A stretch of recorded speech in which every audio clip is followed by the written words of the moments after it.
con sợ món đó nè lấy một bụi nha này bụi trơn ló nữa của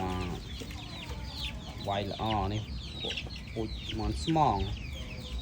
lõ nào con ơi chặt con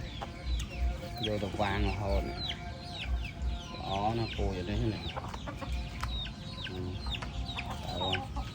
nó kia nè